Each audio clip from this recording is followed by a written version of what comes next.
പള്ളി നിന്നിരുന്ന സ്ഥലമാണിത്. ഒരു പള്ളി ഉണ്ടായിരുന്നു. കുറച്ചപ്പുറത്തൊരു വണ്ടി ടയറുണ്ടല്ലേ, അവിടെ ഒരു ഇറ്റാച്ചി ഉണ്ടായിരുന്നു. എല്ലാം മണ്ണിൽ ഒലിച്ചുകൊണ്ട് വന്നിട്ട് അപ്പം ഇവിടുത്തെ പള്ളി പൂർണ്ണമായിട്ട് നശിച്ചിട്ടുണ്ട്. ഇവിടെ എന്താ പറയുക, ഒരു വീട് ഭാഗികമായിട്ട് തകർന്നിട്ട് ഫുള്ളായിട്ട് തകർന്നൊരു വീടുണ്ടായിരുന്നു. ആണ് ഈ വീട് കേട്ടോ.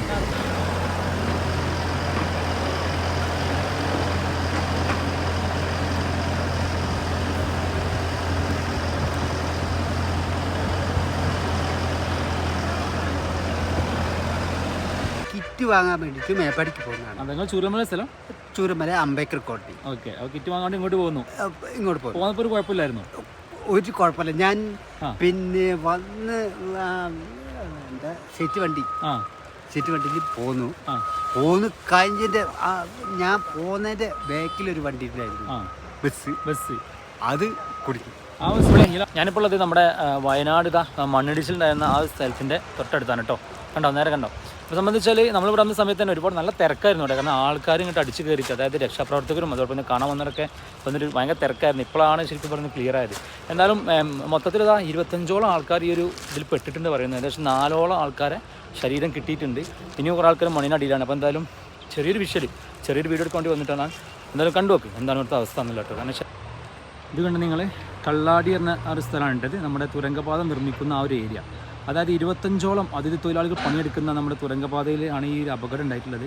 ഉരുൾപൊട്ടലല്ല, മണ്ണിടിച്ചിലാണ് സംഭവിച്ചത് കേട്ടോ.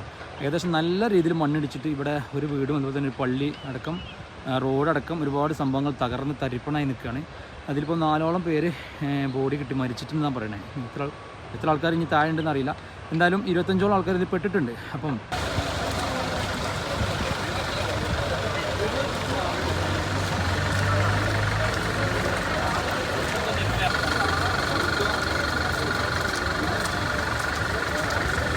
ഏട്ടൻ്റെ പേരെന്താ?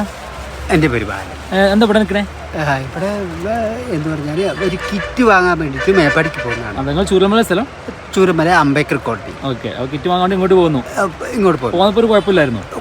ഒരു കുഴപ്പമില്ല. ഞാൻ പിന്നെ വന്ന് എന്താ സെറ്റ് വണ്ടിയിൽ പോന്നു കഴിഞ്ഞിട്ട് ഞാൻ പോകുന്നതിൻ്റെ ബാക്കിലൊരു വണ്ടി ഉണ്ടായിരുന്നു, ബസ്.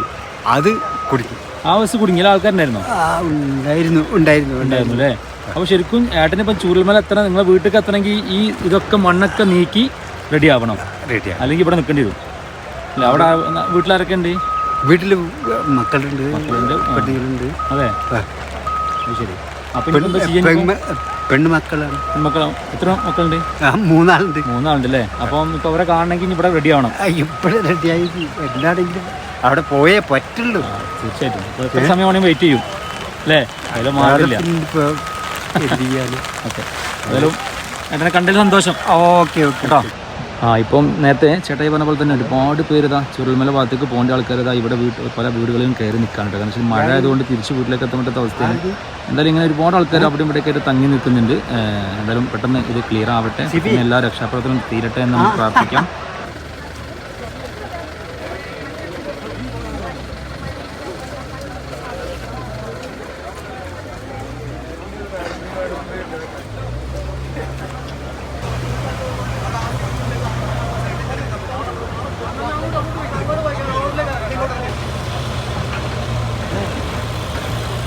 എന്തായാലും ആളുണ്ടായിട്ടുണ്ടാവും.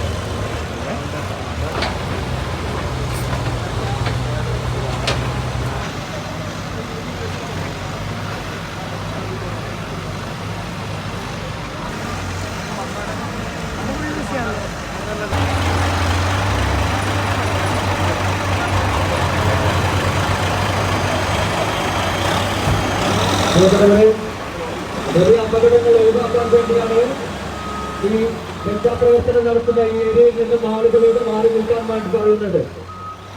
വീണ്ടും പോലീസ് ഉദ്യോഗസ്ഥന്മാർ നിങ്ങൾ ഓർമ്മിപ്പിക്കുകയാണ്, ഈ രക്ഷാപ്രവർത്തനം നടത്തുന്ന ഈ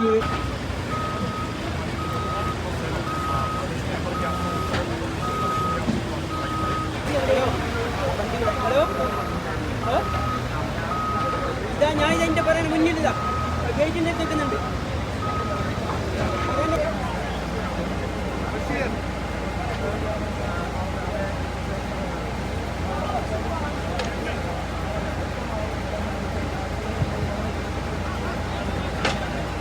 ജനങ്ങളൊന്ന് സഹകരിച്ചു കൊടുക്കേണ്ടതാണ്.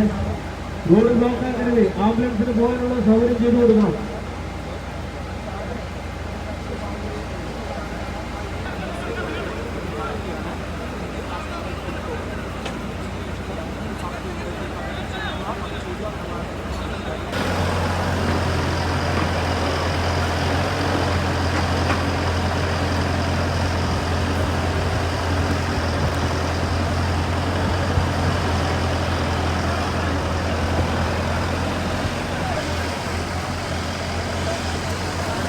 പള്ളി മുന്നിരുന്ന സ്ഥലമാണിത്. ഒരു പള്ളി ഉണ്ടായിരുന്നു.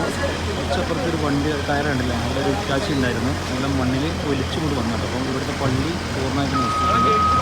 ഇവിടെ എന്താ പറയുക, ഒരു വീട് ഭാഗികമായിട്ട് തകർന്നിട്ട് ഫുള്ളായിട്ട് തകർന്നൊരു വീടുണ്ടായിരുന്നു. ആണ് ഈ വീട് കേട്ടോ. ഈ സംഭവിച്ചാൽ ഇറ്റാച്ചി വെച്ചിട്ട് മൊത്തം നീക്കിയിട്ട് ആരെങ്കിലും ഇവിടെ കുടുങ്ങി കിടക്കുന്നതെന്ന് സെർച്ച് ഒക്കെ ചെയ്യുന്നത് കേട്ടോ. കുറച്ച് നേരമായിട്ട് ഇവിടെ നല്ല ആയിട്ട്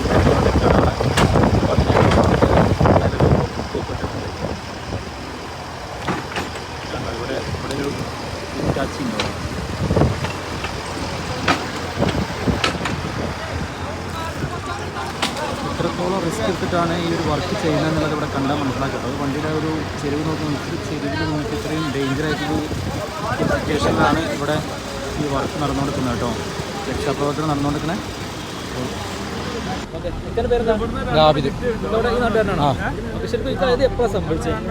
9:10 മണീൻ്റെ ഉള്ളിൽ. ഇല്ല, ഞങ്ങൾ പെട്ടെന്ന് വരുമായത്. ഇപ്പൊ 3 മാസം പണി നിർത്തി വെച്ചതുകൊണ്ട് വലിയ അപായങ്ങളൊന്നുമില്ല. ഇവിടെ കുറച്ച് ആസാമേരും പുറത്തുള്ള പണിക്കാരും ഇല്ലാതെ കുറച്ച് ആൾക്കാർ ഇവിടെ നിൽക്കുന്നത്. അവര് 5-6 ആൾക്കാർ പോയിക്കണ്. ഇപ്പൊ 2-3 ശരീരം കിട്ടിയിക്കണ്. പിന്നെ ഇവിടെ ഒരു മൊത്തത്തിലൊരു 10 ആൾ പെട്ടിട്ടുണ്ടാവുന്ന പറയുന്നത്. ഈ പാലത്തുമ്പോൾ കുറച്ച് ആൾക്കാർ നിൽക്കുന്നുണ്ടായിരുന്നു. ഓലും കൊണ്ട് ഓടി വന്നതെന്നുള്ളതാണ് ഇത്. പിന്നെ ഇവിടെ ഒരു പള്ളി ഉണ്ടായിരുന്നു. പിന്നെ ഈ വീട്ടിലുള്ള ആൾ ഇന്നലെ ഉംറക്ക് പോയതാണ്. ആ വീട്ടിലല്ല, അപ്പോൾ മക്കൾ ഇന്ന് രാവിലെ മാറിയതാണ്. അതുകൊണ്ട് ആ വീട്ടുകാർ കഴിച്ചിലായി. പിന്നെ അത് അവിടെ പണി നടക്കുന്ന JCB സാധനങ്ങളൊക്കെയാണ് ഇത് താഴെ കിടക്കുന്നത്. പിന്നെ മണ്ണിടിച്ചിലാണ്. തുരങ്കപാതൻ്റെ കള്ളാടി എന്ന് പറഞ്ഞ തുരങ്കപാത. പിന്നെ ഈ റോഡിലെ മണ്ണ് നീക്കിയാലാണ് അപ്പുറത്തുള്ള ചൂരൽമല ഉള്ള ആൾക്കാർക്ക് ഇങ്ങോട്ട് വരാൻ പറ്റുള്ളൂ. പുത്തുമല ബന്ധിപ്പിക്കുന്ന ഏക റോഡേ ഉള്ളൂ. അല്ല, റോഡ് ഇപ്പോൾ മണ്ണ് മാറ്റിയാലേ എന്താവുള്ളൂ അറിയുള്ളൂ. ആ, മണ്ണ് മാറ്റിയാലേ അറിയുള്ളൂ റോഡ് എന്തൊക്കെയാണ് സ്ഥിതി. പാലാണ് ഈ കിടക്കുന്ന കള്ളാടി പാലം, മീനാക്ഷി പാലം. നമ്മുടെ കിടന്ന ആ പാലം കണ്ടില്ല. ഈ പാലം ശരിക്കും ഈ ഒരു അങ്ങാടിയും അതുപോലെ തന്നെ ആ ഒരു തുരങ്കപാത നിർമ്മിക്കുന്ന സ്ഥലത്തേക്ക് പോകുന്നൊരു ആശ്രയമായിരുന്നു. അതാണ് ഇപ്പോൾ മണ്ണ് നിന്നിട്ട് സ്ലാബ് മൂടി കിടക്കുന്നത്. അങ്ങനെ സ്ലാബാണെന്നുള്ളൊരു കറക്റ്റായിട്ട് എന്തായാലും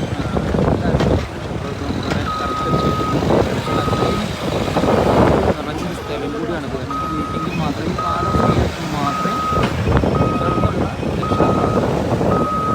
സുഖമായി നടക്കുള്ളൂ എന്നുള്ളതാണ് എല്ലാവരും പറയുന്നത്. ഇപ്പം എന്തായാലും